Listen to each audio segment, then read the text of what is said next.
Support for your public radio station comes from our members and from Rochester Hearing and Speech Center, serving the region for over 100 years, supporting hearing health from newborns to seniors, providing audiology testing and treatment options to help people stay connected to the sounds of everyday life. More at rhsc.org. From WXXI News, this is Connections. I'm Mona Seghatoleslami in for Evan Dawson, taking us into the weekend and the last couple days of the Rochester Jazz Fest. Our connection was made April 27, 2026. The New York Times and its music critics caused a bit of a dust-up with their 30 Greatest Living American Songwriters list. To be fair, it's a tough assignment, and no list like that is going to make everyone happy. I think the real excitement happened in the responses, how critics responded to criticism and arguments for who should or shouldn't have been on that list. Musicians and writers, including Rick Beato, Gioa, Tony Fantano, and Brad Mehldau, jumped into the fray with their thoughts, not just on the choices, but how these choices are made and articulated. Did Billy Joel belong on the list, or at least deserve a little more respect from the critics? So this hour, I have a few musicians and music writers here to talk about the art and craft of songwriting, and perhaps get a few of their favorites into the mix. Joining us, Rissa the writer, an indie artist whose sound blends rap, soulful vocals, dynamic performances on piano and guitar. She has a lifelong passion for music and creates dozens of original songs and collaborates on features that transcend genres. It's been a delight to have her at the Little Cafe and now here in the studio. Welcome, Rissa. Thank you. We have Dave Chisholm, a graphic novelist and musician who's been writing songs for 20 years, also has his doctorate in jazz trumpet from the Eastman School of Music. He also is a great comics artist, and he's written a string of critically acclaimed music-centric graphic novels, including Chasing the Bird, Charlie Parker in California, and Miles Davis and the Search for the Sound. And he teaches comics and music and songwriting at the Hochstein School and RIT. Dave, welcome. Thanks for having me, Mona. Yeah, and I've got Anna Ruggiero, founding editor of our newest arts publication. You may have caught her covering the Jazz Festival, Rochester Overture. Anna Ruggiero, an award-winning music and dance critic, arts reporter, editor, music historian, and educator. More than 20 years of experience in journalism, an NEA classical music journalism fellow, and also wrote for the DNC for many years, and has a Ph.D. in music history and theory, along with degrees in journalism and music. Anna, welcome. Thank you so much for having me. So I guess all of you have probably read this list and thought about it. Did something stand out to you immediately as, I guess I'll start with our practicing musicians and songwriters. How is it that you think of writing songs and what makes it good? Perhaps I'll go that way. I sort of turned around here. But as you're starting to craft your song, we'll get to the list later, but like what goes into writing a song, perhaps for the layperson? Like, okay, I want to write a song. Is it words, music, rhythm? What are some of your considerations, Rissa? I think what makes a song is if it's real and authentic, meaning like if it's coming from a real place. Like sometimes, like I even have tried to like force some lyrics, like, man, I gotta write a song, but like I can't write a song if it's not coming from a real place. So I think that's an important thing, and especially as we talk about like why listen to humans as musicians. Dave, do you also have some thought on that, or is it what are some of the elements of craft also that you think of? Yeah, I think the starting from a real place is important, but also having a certain level of command of the tools that are there. It doesn't even need to be that much of a command, just like enough to get your ideas out in a way that is satisfying to the songwriter. It's sort of a funny, like, Ouroboros of an answer where it's like, you know it when you hear it kind of thing. But I think having like a sense of the tools and sort of like an understanding of that, you know, can help make your authenticity help you express with like a bit more precision or a bit more like depth in that way.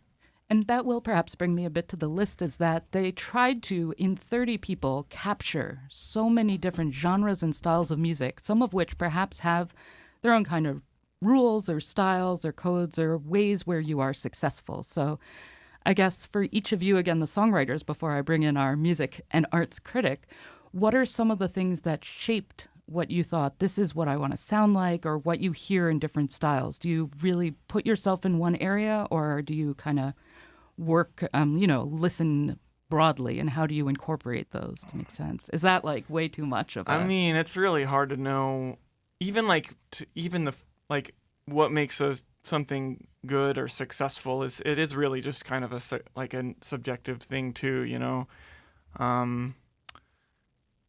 So thinking about like the things that go into it, I mean, I think that you can't really put a valve on it. You know, everything that comes in is going to kind of get folded up in your awareness and then come out in song. Sorry, I just left my mic.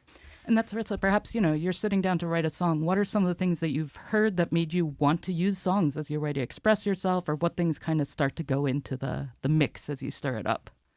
Good songs. Yeah. Or good music, like good instrumentals and stuff like that. Sometimes that can inspire a good song.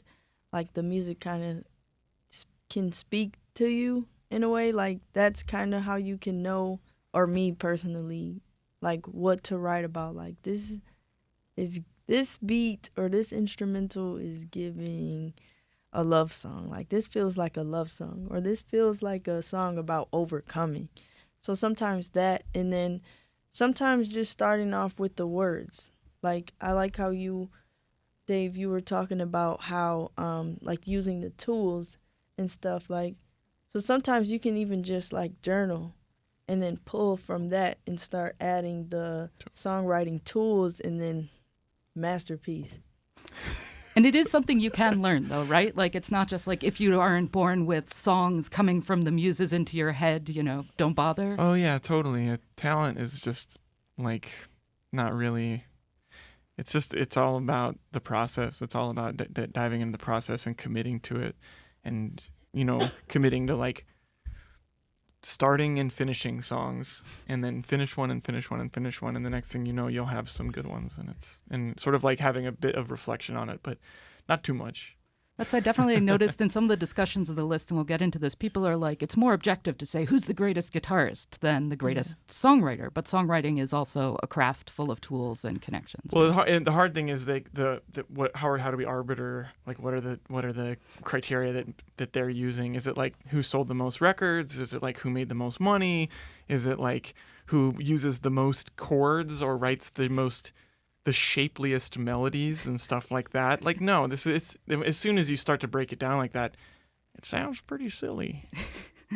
Well, Anna, I'll bring you in, especially because you've written about music in many genres, and even just this week in the Jazz Fest, you're writing about, for all of us, everything from jam bands to straight ahead jazz to a singer-songwriter too. So what are some of the things that stand out to you as you're thinking about what makes music work and how you talk about it to people to say, this is why?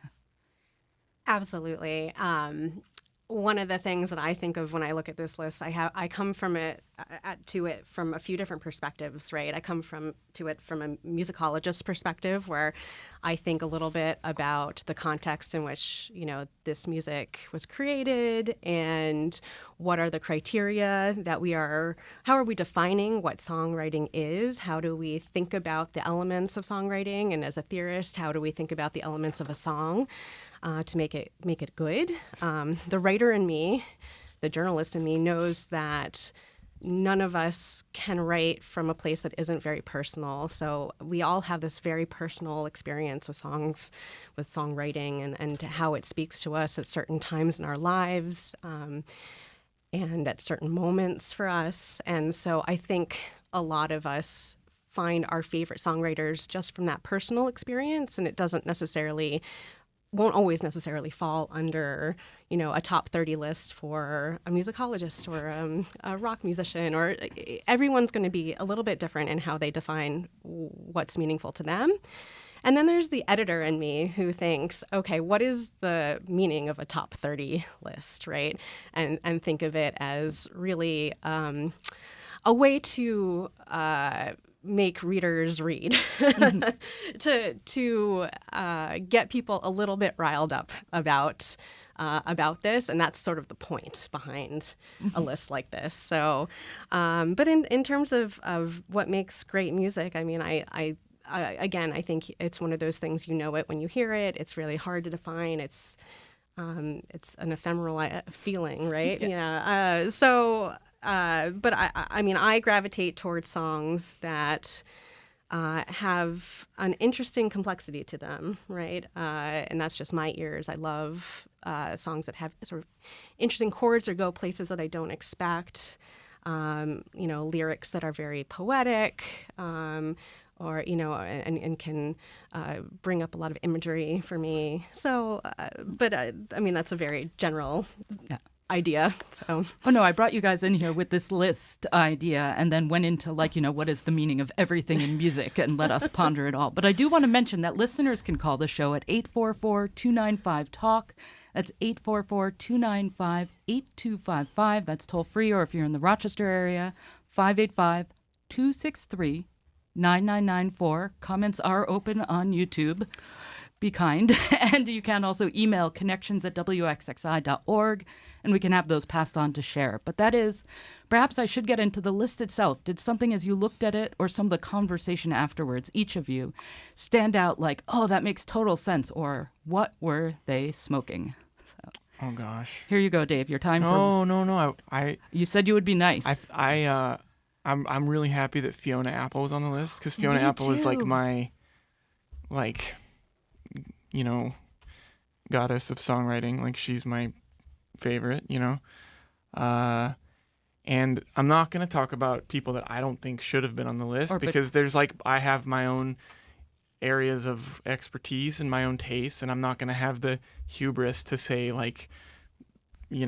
that my opinions are the same. It's kind of like when people say, what's your favorite movie? And maybe I've never enjoyed a movie in my life more than when I went to see this first Spider-Verse movie, because I have been a comic book fan my whole life, and it was like I was a little kid again. But is that the greatest movie, or is that just a fun time that I had? Anyway, that's just there. So I mean, there were some inclusions on the list that I was critical of, but at the same time, I don't know. I only know what I know. I like what I like, and I understand what I understand. To me, the thing that kind of sticks out when people make these kinds of lists is the test of time, and I know that America's young, and recorded music is pretty young, and we haven't really had a lot of time for things to make it through generation and generation and generation, and this is living songwriters and stuff like that. So ultimately, it's going to skew towards very current trends and stuff like that, and I don't know. But sorry, that was a horrible answer. I didn't realize there were going to be listeners either. I'm very nervous now. Oh, okay. So, well, the nice thing, or the thing that I think is interesting you bring up, is recency versus having a lot of history. Mm-hmm. Some people are like, this person's been writing songs for 30, 40 years, they've had a lot more time, or this is who speaks to our current moment. So there is. Some have accused the list of a recency bias, and some have accused it of a historical bias, there's not enough recent. I think Rick Beato did call it a list for everyone is a list for no one, but part of why I wanted to have this conversation is because he also said if you're going to have an opinion on music, you should probably understand how songs actually work. Yeah, I mean, obviously, I feel the same way. Shouldn't say obviously. We've talked before, Mona, so I mean, I say that to you personally, not to your listeners. Nobody knows me at all, but I don't want to talk too much more either, so I'll let somebody else talk. I feel the same way. I agree with Rick. Also, we talked before that we pushed record is that the music exists as a sociological thing and as this sound object that exists in sound space that we can analyze on its own terms, and it also exists in society. And this list skews very hard in one of those directions. So. Mm-hmm. So, Rissa, did you get to look at the list and think about anyone that you love on there? I know that for me, again, we each have our own limits and knowledge. I'd say I don't know much about Fiona Apple. I know she's highly regarded, so I started listening, and it actually led me to find out that I love Amy Mann, so who I also hadn't known, and she was listed. I was like, who are some of these songwriters people listed together?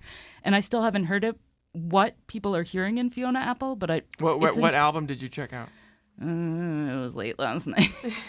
So the thing that I guess is I'm bringing in is I like a list that makes me go listen more and explore. So it's not like, so one of the big critiques of the critics afterwards is that they kind of dismissed other people's suggestions. Like they mocked Billy Joel for being uncool or not writing more than one kind of song. Which is honestly like silly. It's silly. That's a silly thing to say about Billy Joel. And I'm not even like a big Billy Joel stan, you know? Like, it's a silly thing to say. That's it. I was about to say, even the word you used for being a fan, a stan, comes from a songwriter that some people think was left off the list, which is Eminem. Because that was one of his songs was Stan, which is where we get our term for an official, an obsessive fan.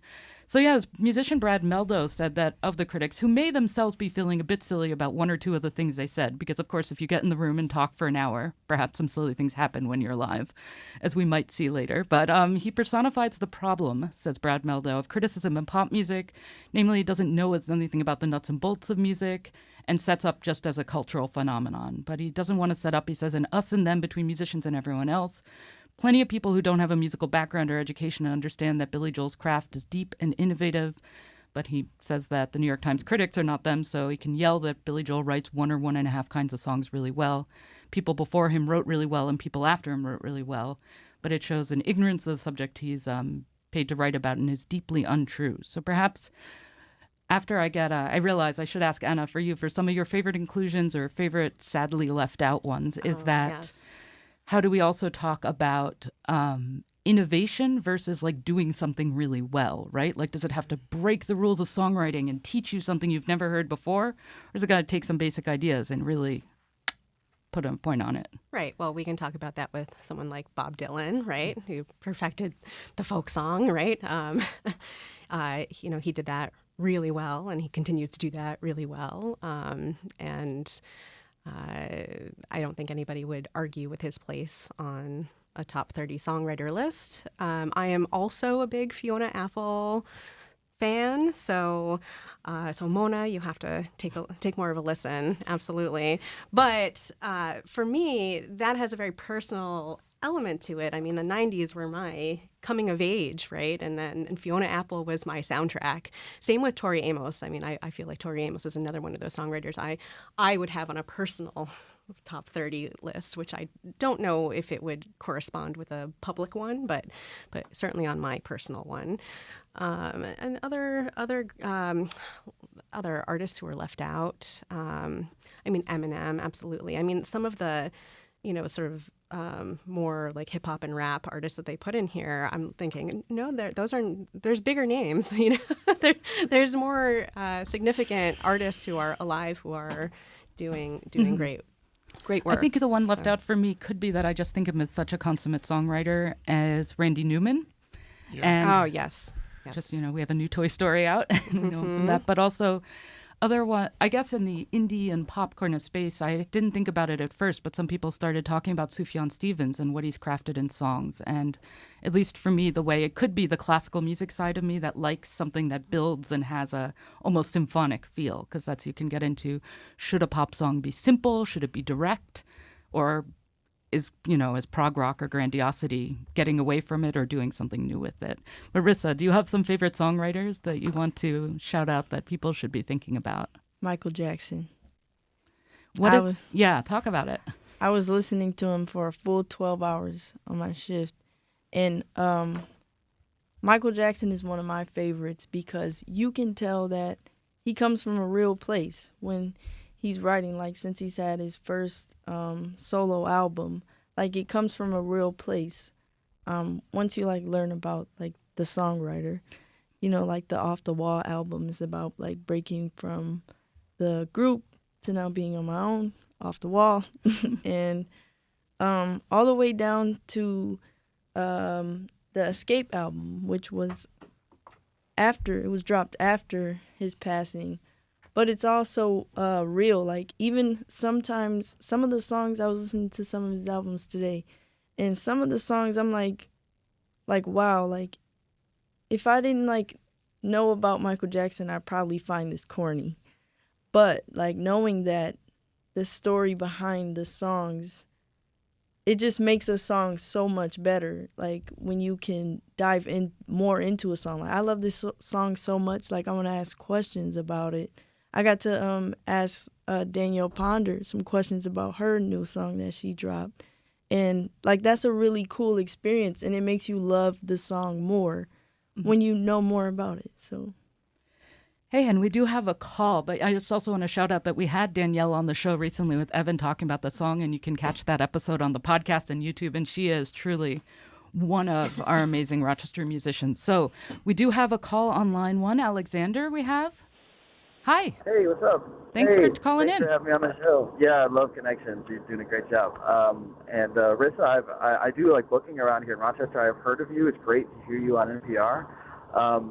Elliott Smith, you guys are all missing, by the way, for a great songwriter. I don't know if anybody in the room recognizes Elliott Smith. Love that guy. But I also wanted to ask you all, like, what you've been listening to recently. Like, I know we're talking about favorite songs, the best songwriters and stuff. So, like, what have you been getting in the car on the way home from work and putting on? I just want to say that the list is about living songwriters. And so I didn't bring up Elliott Smith because, sadly, he's not with us anymore.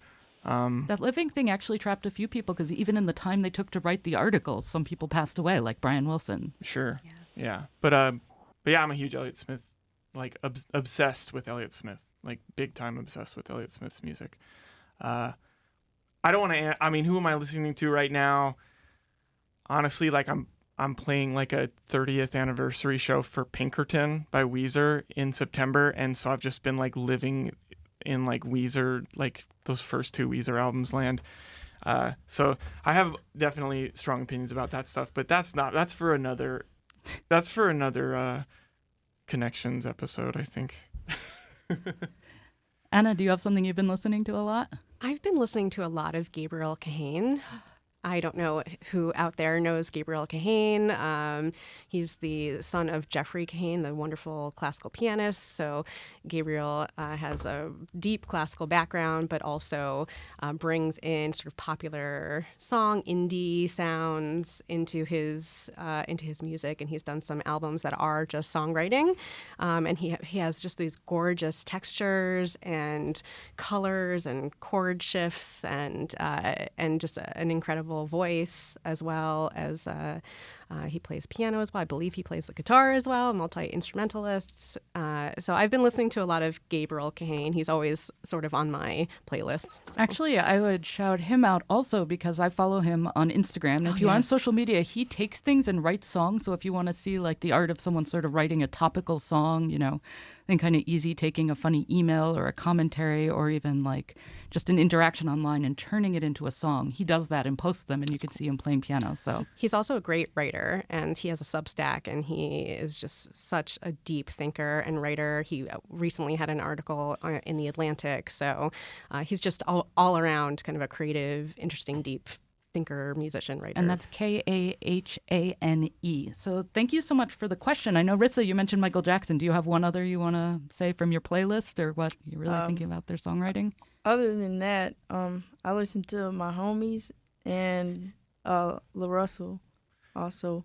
You know, they all like write stories from a real place. And I love artists who like talk about the song, you know, so again, that's my thing. I like stories.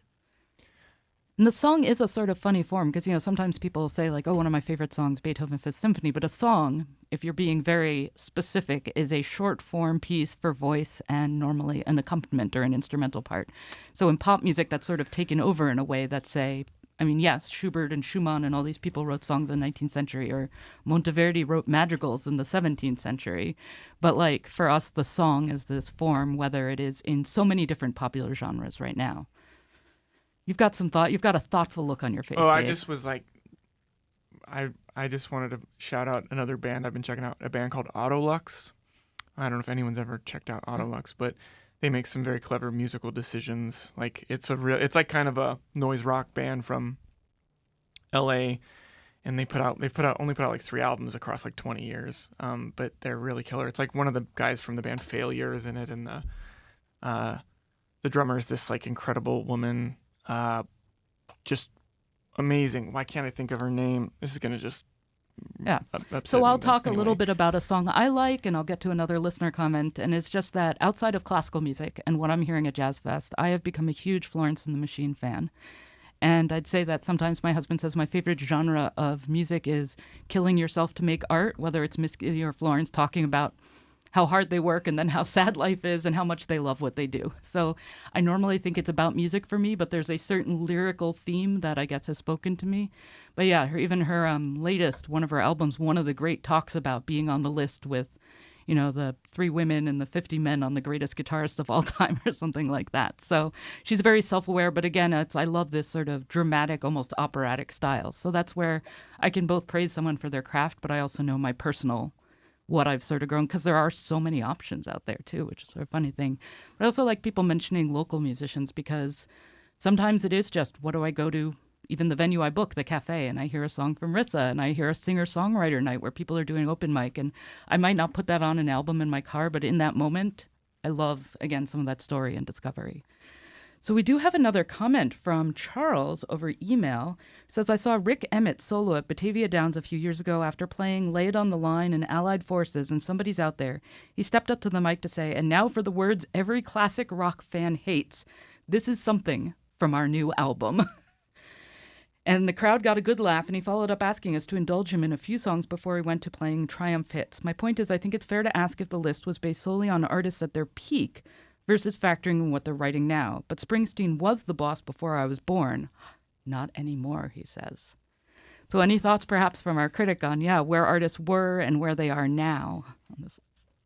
If I were compiling a top 30 list, I would be taking into consideration an artist's full, au revoir, their full work. And there are certainly artists who at one point were the top of their game and maybe are no longer. We could maybe say that about Bob Dylan, right? We don't really. I hear a lot of new stuff from him that really climbs the charts the same way as his old stuff that we are all so familiar with. But for me, it's definitely taking into consideration the full catalog. So thanks for the comments over email. That email address is connections@wxxi.org, or you can call 844-295-TALK. It's 844-295-8255. We are going to take a short break, but then I'll be back to talk again about songwriting and this New York Times songwriting list with Anna Ruggiero, Dave Chisholm, and Rissa the writer. Support for your public radio station comes from our members and from Excellus Blue Cross Blue Shield, working with members to find health coverage for every stage of life, helping to make care and coverage more accessible in more ways for more people across the Rochester community. Details online at excellusbcbs.com. And Bob Johnson Auto Group, believing an informed public makes for a stronger community. Proud supporter of Connections with Evan Dawson, focused on the news, issues, and trends that shape the lives of listeners in the Rochester and Finger Lakes regions. BobJohnsonAutoGroup.com. This is Connections from WXXI News. I'm Mona Seghatoleslami, in for Evan Dawson. Music. We all have a lot of feelings of what we like, what we don't like, and whether or not we're experts on all the technical terms, we still like to talk about it. And the New York Times music critics certainly stirred that up with their list of 30 greatest American living songwriters. And we're discussing some of the lists, some of the reactions, and some of our own thoughts with some great experts. A couple songwriters, Rissa the writer and Dave Chisholm. Dave also teaches songwriting. And Anna Ruggiero, who's been a long-time music writer as well as a historian and a critic of music. One of the things we were just slightly getting into is this whole idea of where you draw the line on the list and why this perhaps matters, right? Like, why living? Why American? Rissa, you just said so many people I like are dead. Yeah. So what are some of the names that you mentioned, Young Thug being an interesting inclusion? You're not the only one. In fact, Will Lehman said, simmering beneath all the scoffing on both sides is the question of how music bumps up against politics. When you listen to Beato's first list of other songwriters who might have been included in the Times list, yes, it's overwhelmingly male, white, and guitar-centric. Does he turn his nose up at the inclusion of Young Thug and Bad Bunny? He does. As always with politics, there's some affront on both sides. But Beato is mostly right, says Will Lehman. He doesn't argue the list had to include John Fogerty or Jackson Browne. He puts a finger on the fact the list isn't what it claims to be. It's not as much as music as so much as about issues in politics and culture. So when we look at, does Young Thug belong on there? They're trying to get at something that's saying when you think songwriter, think a little bit wider, but you still think they missed the mark, Rissa. Yeah, I mean, a lot of times, I don't know what Young Thug is saying, for real. I mean, I just added a song from Young Thug on my playlist, but it's more for vibe purposes. So, like Anna was saying, you look at the whole artist and what goes into the art. I like his album covers, but the songs, someone tried to show me a Young Thug song. They were like, yeah, listen to these harmonies, and they were off. So I'm just yeah. And that's, I guess I'd say, perhaps what are we looking at here? Yeah, Anna, do you have some thoughts from the musicologist kind of hat that you wear, or what we're trying to get at, pointing at certain ideas of songwriting?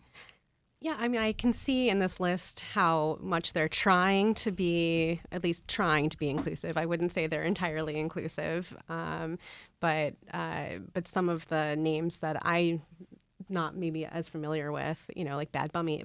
I haven't listened to any Bad Bunny songs, so I can't even tell you if Bad Bunny would deserve to be on a top 30. But I love the idea that we have sort of a Latin artist on a list like this. So I think that inclusivity is a necessary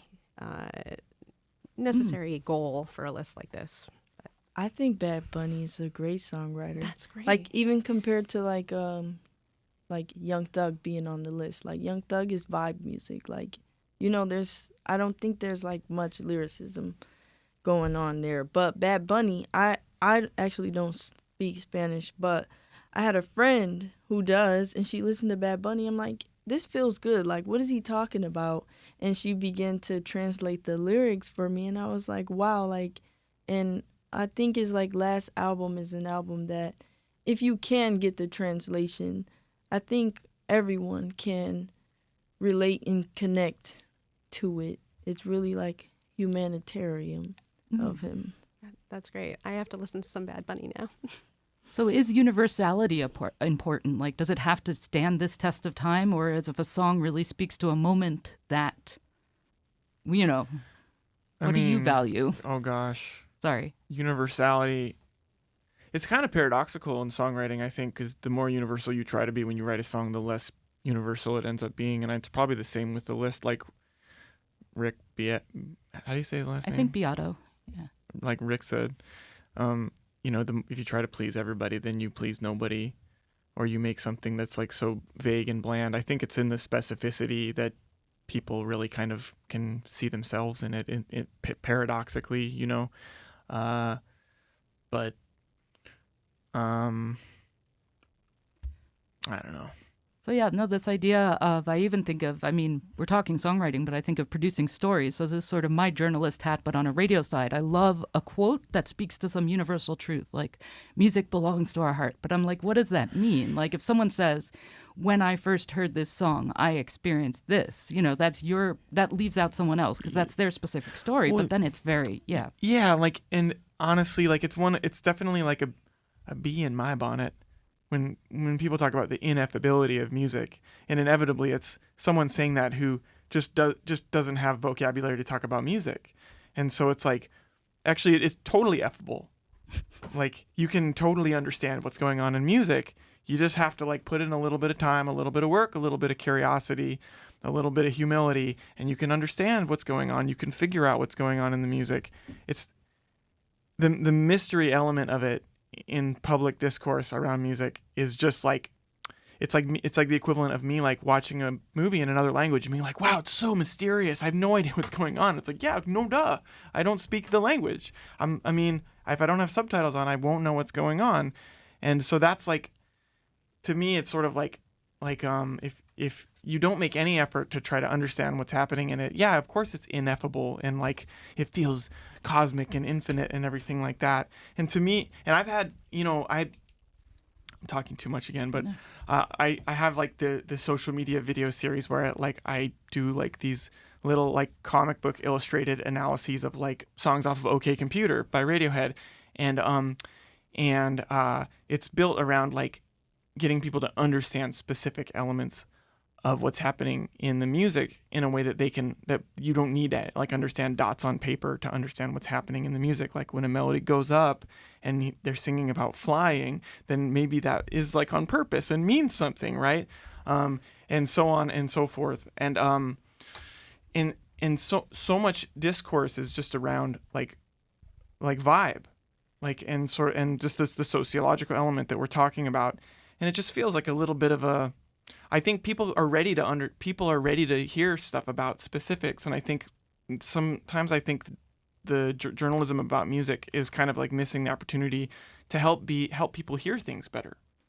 I think you said two important words in there really that stuck with me. They're curiosity and humility, that we can kind of get at something, but then sometimes, by understanding it.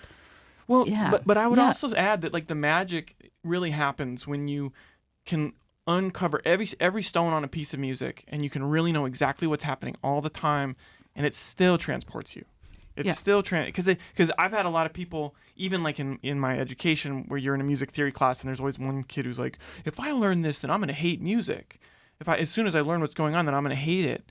And it's like, no. You might hate a lot of the stuff that you grew up like loving. You might not like as much as when you understand what's going on, but actually like it makes it a deeper love when you understand it. Like there's nothing. So where do we find these videos where you unpack songs? Because I think people are hungry for that. That's why people follow Rick Beato and this other guy that I was just watching, Anthony Fantano, or the Song Exploder podcasts. And so, people do. Or Song Exploder is pretty fun. Exploring music on my station on Classical, because he sort of takes apart some ideas. So where do we find your videos? I post my videos on the internet. On Instagram and on TikTok is where I post them. I've thought about putting some of them on YouTube, but there's only so many hours in the day, Mona. I wear a lot of hats, and I have a 2-year-old.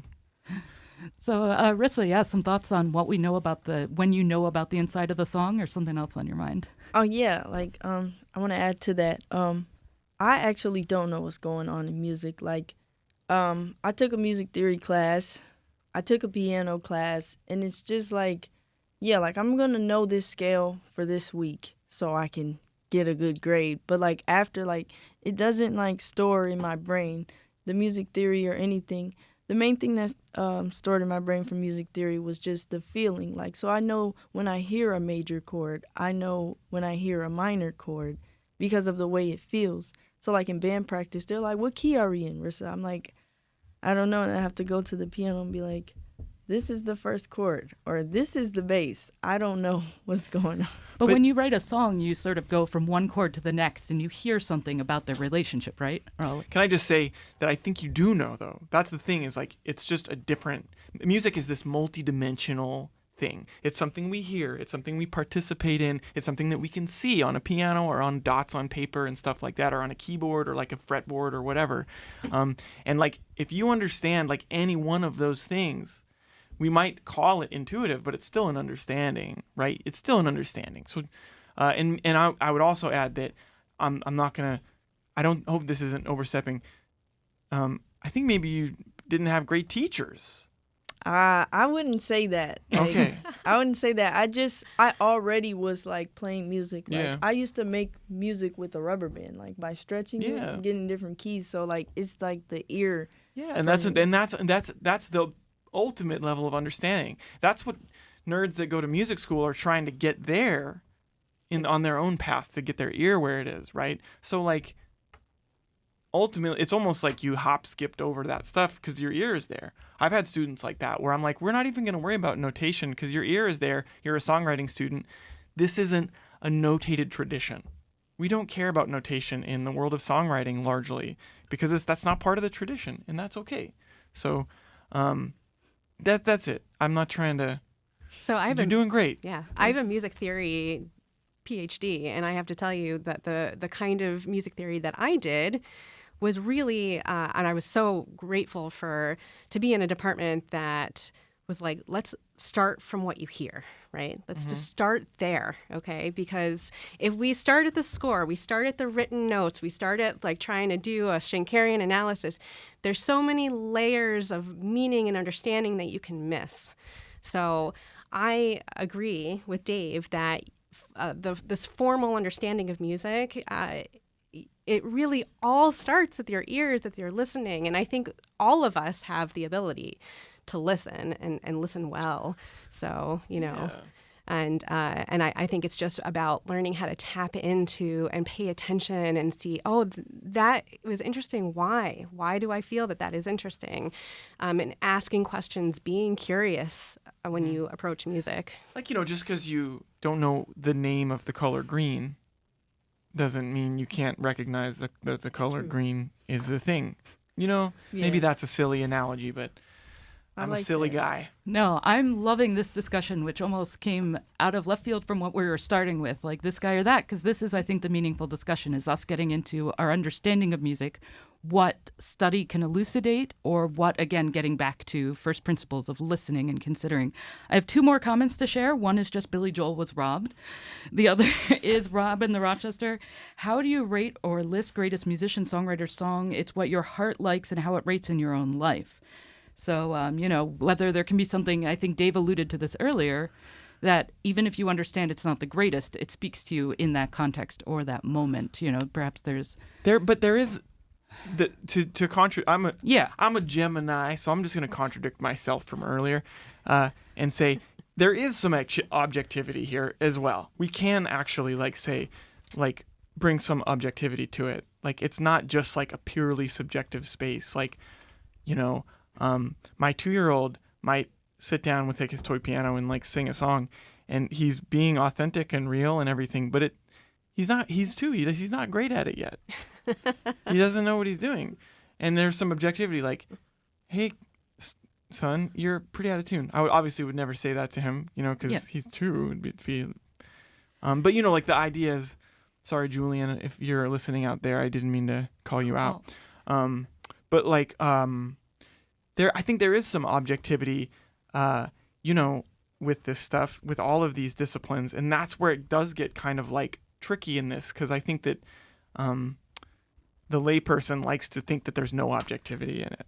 Well, actually, and some of your discussion of authenticity makes me think of there are some great songwriting traditions that some people discount because they're almost seen as a machine, right? Mm-hmm. Like because people worked at it. I love the Brill Building and the idea that people sat there in New York tossing out ideas. Like, it's not even how they feel. They're like, how does someone feel, right?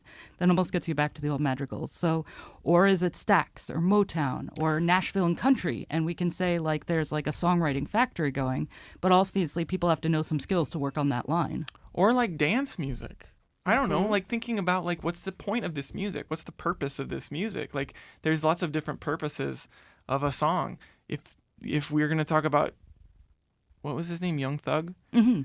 What if vibes is the purpose? That's what I was thinking of. Vibes are cool, but what is this song about? You can still have a vibey song and it can be about something, but if it's just but also just vibing out on the mic and writing a song, freestyling, my friends do it all the time. I think that's really creative, and I really admire to see my friends just freestyling, writing songs off the top, and it's really fun like that. So I guess it depends what you're looking for. The other omission from the list that I think made the longer list for me, that is, again, a personal preference, but I thought of it shows something also, is that They Might Be Giants, to me, are a songwriting, the 2 Johns of They Might Be Giants, written so many brilliant songs. They're also very prolific, so they're sort of people that maybe have a few tricks and can write songs in different ways, but I think the thing that's left out sometimes is humor. That sometimes a great song is one that speaks to the most deepest of feelings, but a funny song can be good too. Yeah, I'm not arguing in favor one way or the other, but Weezer's put out 18 albums. That's a lot of music. It's a lot of songs, and there's a good song on a couple good songs on each album, or a bunch of good songs on some of the albums and stuff like that. And funny songs, silly songs. But then you get into tricky territory, because then it's is a jingle a song? Is it this or that a song? And it's, I don't know. It's hard. I don't envy the journalists that took this on. You know, I think it's just more like, yeah. The thing that took me aback was that they got this, they canvassed all these musicians and everything, and then they were like, oh, but then we decided to just like not consider that. It was almost like what they did. Yeah. And it was like, why would, I mean, when Rolling Stone did all their 500 greatest X, Y, and Z, I don't think they did that, did they? No. So yeah, just to explain that, it wasn't just like these critics, and it wasn't just popular vote. They went to like a few people they thought were expert, like let us ask Ted Gioa or let us ask Rick Beato for their feedback. They're in the music industry, they work with music. And then they kind of shunted that to the side. So I will say, if you want to go deep on this list and all the responses, the several people who submitted ballots a year or two ago have put their ballots up online. And that's an interesting thing, right? Because that's even with critics. I guess I'd say for movies for a while, I think my husband said most, he's like, I found someone whose tastes seem to line up with mine and then see where they lead me because they seem to look for the same things, which is also with movies. We talked about subtitles, but I think cinema has a language the same way music does. You can say there's the script, there's the words, but then why did that lighting change? Why did that camera do that? And that's what I love about the effable or ineffability about music, like cinema, is you can say things without words. And then we can argue about what you're saying. But a lot of things signify and mean something, as I know our musicologist to say. But even when we get into the past, like a rising note might mean something in one culture, but it might mean something else in another culture. So this list sort of lives, I guess, in our culture for sure, whatever that is, or our many cultures. But any other thoughts on the livingness or Americanness? We have only a couple minutes, so I'll give the number and the email one more time. We might be able to get to one more comment. It's locally 585-263-9994. That's 844-295-TALK. The email is connections@wxxi.org, and we will also take comments on YouTube. So I find one of the interesting things about focusing on living American songwriters is that it leaves out most of the American songbook, right? Which, is a glaring admission to me if you're going to make a top songwriting list, songwriter list, to admit that. It also means that several of the best jazz composers over time who wrote incredible songs won't be included in a list like this. So there's so many admissions just by limiting it to living artists. A great an American songwriter, Rochesterian songwriter, no longer living, who recently had a tribute show at Jazz Fest, is Alec Wilder. So if you're looking to explore something, I was also learning, if you like the George Gershwin, Cole Porter, old American songs, there was someone from Rochester who wrote hundreds of them that Frank Sinatra loved the best. And people don't know him quite as well. So that's another, if you're looking just to sort of explore a bit more. I also think the Americanness is an odd thing, because even it gets people arguing well, is Joni Mitchell spiritually American even though she's from Canada? And whether someone's from Australia or England, and there's certainly this larger music world where whether or not, Kate Bush being left out, because we're looking at American music. I feel that's even if we're in America's current 250 and we are thinking about American identity, a lot of what we're talking about crosses nations. Yeah, I just feel isn't nationalism just kind of silly? Yeah. Isn't it all just kind of silly? Just like lines in the sand that people can yell about? I don't know. So the other thing, I guess I would just encourage, in addition to, of course, always wanting people to listen to what we're doing in classical and go out and explore more music, is that my colleague Hannah Mayer on The Root, WRUR, plays a lot of music both locally and nationally. They're interesting things. And I used to live in West Virginia, where the show Mountain Stage comes out of, and they feature so many musicians who are one or two levels lower in terms of fame. And a lot of those people are the people who are songwriters. I used to go to these concerts in West Virginia.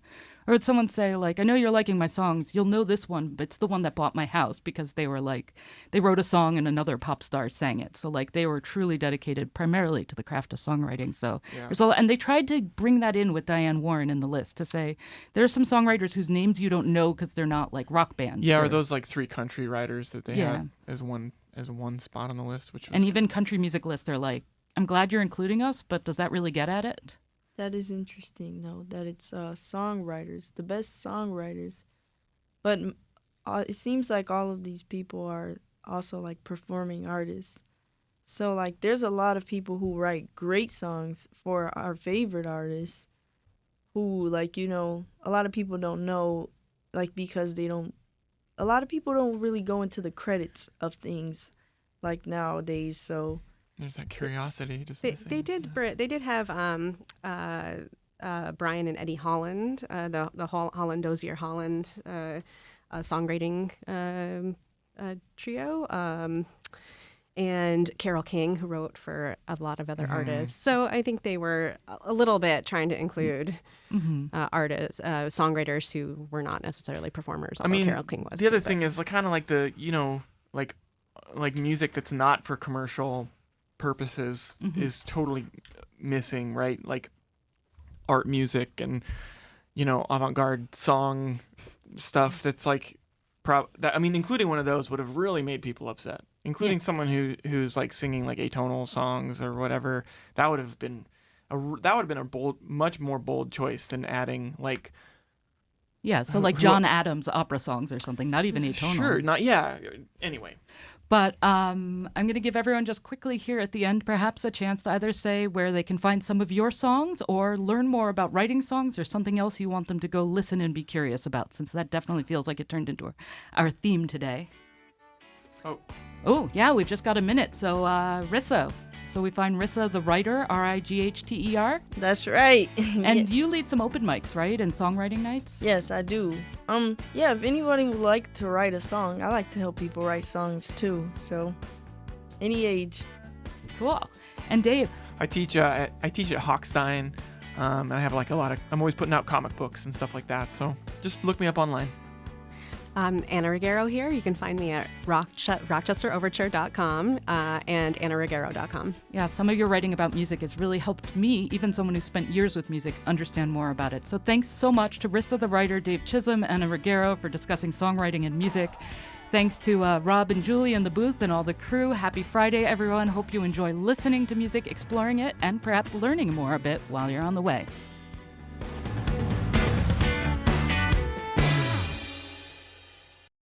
This program is a production of WXXI Public Radio.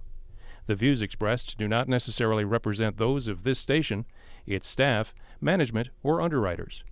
The broadcast is meant for the private use of our audience. Any rebroadcast or use in another medium without expressed written consent of WXXI is strictly prohibited. Connections with Evan Dawson is available as a podcast. Just click on the Connections link at WXXInews.org.